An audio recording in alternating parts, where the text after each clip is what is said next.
Hello friend, good morning. સ્વાગત છે એક મસ્ત મજાના વ્લોગમાં. કેમ છો? કે બધા મજામાં હશો. તો અત્યારે ભાઈ અમે એક ટ્રાન્ઝેક્શન શૂટ કરી છે મેં ને મમ્મીએ.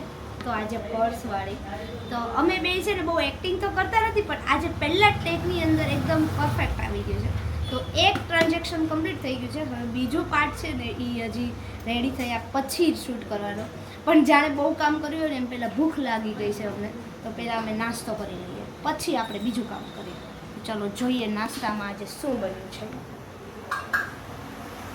તો નાસ્તામાં અત્યારે બની રહ્યું છે ખીચું. તો બધાને અત્યારે ભૂખ લાગી ગઈ તો ખીચું તો બનાવવું પડે ભાઈ. તો જો હા લોટ ખલાસ થઈ ગયો હતો ને, તો મમ્મીએ આ વખતે દળી નાખ્યો છે ચોખાનો લોટ, અને ખીચું બની રહ્યું છે. પાણી ઉકળી ગયું ને ઉકળી ગયું છે. અને સાથે છે તરબૂચ. તો ખીચું ખાવાની મજા તો ગમે તે સિઝનમાં બહુ મજા જ આવે, અને તરબૂચ ખાવાની મજા આવે. તો ચાલો બધાએ નાસ્તો કરવા, તરબૂચ ને ખીચું ખાવા. ત્યાં દૂધી કેમ ખમણી? દૂધી કોફતાનું શાક બનાવવું છે એટલે.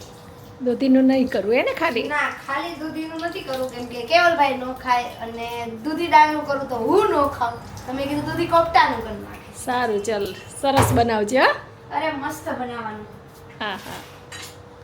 તો ફ્રેન્ડ્સ, અત્યારે દૂધી કોફતાનું શાક બની ગયું છે, અને મમ્મી ટેસ્ટ કરીને કહેશે કેવું બન્યું, કેમ કે દેખાવમાં તો બહુ સરસ બન્યું છે. બધાએ જમવા બેસી ગયા. તમને મસ્ત બન્યું? નિસર્ગ કેવું બન્યું છે? જોરદાર. અને આ જોઈને કોઈ એમ નહોતા કહેતા કે દૂધી કોફતાનું દૂધીનું શાક હશે એમ. તો મમ્મીએ ટેસ્ટ કર્યું છે, કેવું લાગ્યું? ખરેખર સરસ બનાવ્યું છે. સરસ બન્યું છે. આજે ભાઈ દૂધી કોફતાનું શાક બની ગયું છે, અને પપ્પાને તો તરત ખબર પડી ગઈ હતી દૂધી છે આજે. તો ચાલો બધાએ જમવા. તો ગાઈઝ, અત્યારે ધવલનો ફોન આવી ગયો છે કે કંઈ ખાવા પીવાનું છે, પણ એણે કીધું એ પહેલાં મેં અહીંયા રેડી કરી દીધું છે પરોઠા. તો કેવલ માટેની એના માટે આ પ્લેટ છે, અને આ ધવલ માટેની પ્લેટ છે. તો આમાં છે ને ધવલને ઓછો સોસ પસંદ છે એટલે ઓછો, અને આ લોકોને થોડુંક સોસવાળું જોઈએ તેને સોસવાળું. સાથે થોડીક ચા છે, તો ધવલને ચા ને પરોઠો, ને ઓલા લોકોને નોર્મલ પરોઠો ચાલશે. તો ચલો નાસ્તો થોડોક આપી દઈએ. હેલો ફ્રેન્ડ, તો કેમ છો? આઈ હોપ કે બધા મજામાં હશો અત્યારે. અને અત્યારે આપણે રસોઈ બનાવીએ છીએ. તો ચલો જોઈએ રસોઈમાં શું બનાવ્યું છે. તો આજે રસોઈમાં બનાવ્યા છે ભાત. અને મને આ રીઝન નથી સમજાતું કે આ નાના નાના ભાત કેમ બહાર આવતા હશે. આનું રીઝન શું છે? અતિશય સીટી વાગશે ને તો તમને કાનમાં સીટીઓ વાગશે. રોટલીનો લોટ બંધાઈ ગયો છે. સાથે આજે બની ગયું છે સૂપ ઘણા દિવસ પછી, અને બીજું બન્યું છે શાક. તો શાક છે કોબી બટેકાનું, અને રોટલી હજી બનાવવાની બાકી છે. અને એ પહેલાં મારે જવાનું છે છાશ લેવા. તો છાશ લેવા માટે જવાનું છે. ચલો જઈએ. તો મેં બર્થડે ગિફ્ટ માંગ્યું હતું ને, એ લગાવાઈ ગયો છે ફાઇનલી. બીજા દિવસે લગાવાયો હતો, પરમ દિવસે રાતે લગાવાઈ ગયો છે, પણ તમને બતાવાયો નહોતો, રાત હતી એટલે. અને ગઈકાલે મેં શોર્ટ વિડીયો લીધો હતો, તો એમાં પણ મેં લેવાનું ભૂલી ગઈ હતી. મેં કીધું આજે ચલો તમને બતાવી દઉં. અને મારે અત્યારે જવાનું છે છાશ લેવા, તો ફટાફટ જઈએ. પણ પહેલાં આપણે ધનનું છે ને આપણી ગાડી બાઇક એને સાફ કરવી પડશે. બહુ મોટી વળી હશે. તો મારી ગાડીની હાલત જોવો ભાઈ કંઈક આવી છે. તો ગમે ત્યારે લઈ જવી હોય ને તો પહેલાં આને બરાબર સાફ કરવી પડશે, તો જ લઈ જઈ શકશું. બાકી આપણું કામ નથી આને લઈ જવી. અને જોવો ભાઈ, અને આજે આપણે આ સાફ નથી કરવાનું. આ હું સાફ કરું એટલે મને આ પતરું વાગી જાય છે. દર વખતે આ જ પતરું વાગે છે, એટલે આપણે સાફ જ નથી કરવું. આપણે આગળ આગળ જ ઉપરથી જ સાફ કરી નાખીએ. તો અમૂલ પાર્લરથી મેં અહીંયા લઈ લીધી છે 2 છાશ મોળી, અને 2 બીજી ડેરીએથી લઈ લીધી છે. એટલે 4 છાશ લઈ લીધી. 2 દિવસ સુધી આપણે આવવું ન પડે એટલા માટે. તો ચાલો હવે આપણી ગાડી ગરમ થઈ જાય ને પહેલાં ઘરે પહોંચી જઈએ. તો કાચની વવણીમાંથી છે ને થોડું ઘી રહ્યું હોય ને પછી કાઢવું બહુ મુશ્કેલ છે. જેટલું ચમચીથી નીકળે એટલું આપણે કાઢી નાખતા હોઈએ છીએ. તો ચમચીથી તો થોડુંક નીકળે એટલું કાઢી નાખીએ. પછી આપણે હાથનો જ ઉપયોગ કરવો પડે છે. તો હાથનો જ ઉપયોગ કરવો પડે, કેમ કે આને જો ગરમ કરીએ તો બરણી તૂટી જાય. એટલે બેટર છે કે આપણે હાથનો ઉપયોગ કરીએ. તો આના સિવાય બીજું કોઈ ઈલાજ હોય તો કહેજો. કોઈ એવો આઈડિયા હોય કે આનાથી ડાયરેક્ટ હાથ બગાડ્યા વગર ઘી જો નીકળી જતું હોય તો કહેજો. તો આપણે એ ટ્રાય કરશું જરૂર નેક્સ્ટ ટાઈમ જ્યારે આવશે ત્યારે. અત્યારે તો આપણે આ જ કામ કરવાનું રહેશે. એટલે મેં રોટલી કરીએ ને એ પહેલાં આપણે ઘી બહાર કાઢી લઈએ, તો પણ થોડું ઘણું રહી જાય તો ભાખરીનો જે લોટ હોય ને એ લોટ આમાં નાખીને મૂઈ નાખવાનું, એટલે ભાખરીના લોટમાં મૂળ હોય ને એટલે વાંધો ના આવે. બને ત્યાં સુધી ચોખ્ખી કરી નાખશું.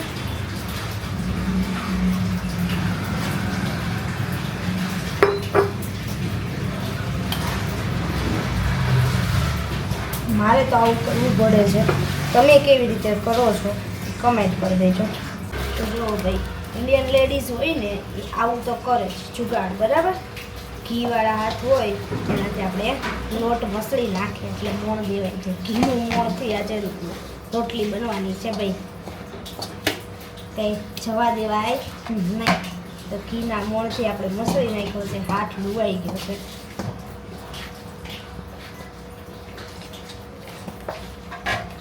તો ઉનાળામાં છે ને જો ગરમી થતી હોય ને રોટલી ન કરવી હોય ને તો એક કારણ તમને આપું. તમે આ કારણ બતાવી શકો તમારા સાસુને કે અહીંયા મને છે ને પગમાં મચ્છર બહુ કવડે છે એમ. પણ મને છે ને આ ખબર નહીં કેટલા ટાઈમથી ને આવું જ છે. જ્યારે હું રોટલી કરું ને ત્યારે જ મને જો આ પગમાં મચ્છર કવડે ને અહીંયા બહુ જ ખંજવાળ આવવા પડે. તો હું રોટલી ન કરું, આમ પગ પછાડતા રોટલી કરતી હોય. તો તમે છે ને આવું કારણ બતાવી શકો જો તમારે ગરમીમાં રોટલી ન કરવી હોય ને તો મારે તો કારણ નથી બતાવવાનું, કેમ કે મેં રોટલી કરી નાખીશ. નહીં તો શું સાસુ કરશે? તો હા, હું રોટલી કરી નાખે. સાસુ નહીં મચ્છર કઈડે? નહીં, એમ ન કવડે, મને પગમાં જ કવડે. બહુને કઈડે, સાસુ ન કઈડે. મને પગમાં જ કવડે છે, બાકી મચ્છર અડવાઈ ન જવતું. અને જો અને રોટલી ન કરવાનું કારણ કહી દઉં, જો કરવી જ પડે આપણી માટે. પંખો આવી ગયો તો પણ આજે ચાર્જિંગ નહોતું, આજે કાઢ્યું છે તો આ ચાર્જિંગ થઈ જાય પછી વાપરશું. અને એવું લાગશે ને તો પગમાં જ પંખો મૂકી દેવો એટલે મચ્છર ન આવે. આ તો સાસુ આ 25 વર્ષ કરી હશે તો એને નહીં કઈડ્યા હોય એમ? નહીં, સાસુને એમ ન કહેવાય, આ તો બાનું બતાવવા થાય તમારે. તો ભાઈ આ તો બધી મસ્તીની વાતો છે. રોટલી થઈ ગયા પછી આવું બધું યાદ આવે છે કે આવું કરાય એવું. તો હવે હમણાં પપ્પા આવી જાય એટલે જમવા બેસી જઈએ. તો આ જો ભાઈ, આજે વઘારેલા ભાતનો નાસ્તો છે અને થોડોક ભાત અમે આમાં રાખ્યા છે ને તો હું મમ્મી બે આમાં એક ચમચી ખાઈએ છીએ. અને આ ત્રણેય ઉપર ભાઈ કેવલના ફ્રેન્ડ છે ને કેવલ છે તો એને ત્રણેય મોકલવાના છે. ને ધવલ તો ભાઈ આજે જેમના માટે મેં ભાત વધારે બનાવ્યા થશે બપોરે કે આવશે ને 6 વાગે તો નાસ્તો એને બનાવવા થાય. તો એ પોતે તો આજે ભરપેટ સેન્ડવિચનો નાસ્તો કરીને આવ્યા છે, એટલે એ તો કાંઈ નાસ્તો કરવાના નથી. એટલે આપણે નાસ્તો કરી લેવાનો છે. થોડાક ભાત મેં ખાધા, હવે આ એના ફ્રેન્ડને કેવલના ફ્રેન્ડને આપી દઈએ. અને અહીંયા જો આ બે મા દીકરો વાતો કરે છે કે હવે કેવલને આપણે શું કઈ આગળ લાઈન લેવડાવવી ને એવી બધી. અને ધવલ સાથે સાથે કામ પણ કરે છે. અને કેવું ધવલને અત્યારે લીંબુ પાણી આપી દીધું છે એટલે હવે એને કંઈ ખાવા પીવાનું નથી, નાસ્તા પાણી કરીને આવ્યા છે પેટ પૂછે. આપણે તૈયારી કરીએ ને ખાઈ પીને આવે, કેવું દુઃખ લાગે. તો રાતના જમવામાં છે આજે દાબેલીનો પ્રોગ્રામ. તો અમે કચ્છથી દાબેલીનો મસાલો લઈ આવ્યા હતા ને આજે 2 મહિને અમે વાપર્યો છે. જોકે એણે 1 વર્ષની ગેરંટી આપી, મતલબ વેલિડિટી આપી હતી. શું કહેવાય એને? હા, એક્સપાયરી ડેટ. જ્યારે બોલવાનું હોય ને ત્યારે બધું ભૂલાઈ જ જાય. એક્સપાયરી ડેટ આપી હતી, 1 વર્ષ ચાલે એવું. એટલે આજે એ મસાલાનો ઉપયોગ આપણે કર્યો છે અને દાબેલી બનાવી છે મસ્ત મજાની. બધા જોડે જ બેસી ગયા છે. કેવી બનીશ? બહુ મસ્ત બની. થોડું ઘણું તો સરસ જ છે. અંદર ડુંગળી જે ચટણી નાખી ને બહુ મસ્ત. એ લીલી ચટણીનો બહુ ઉપયોગ કર્યો કેમ મમ્મી? આપણે બહુ ઉપયોગ કર્યો.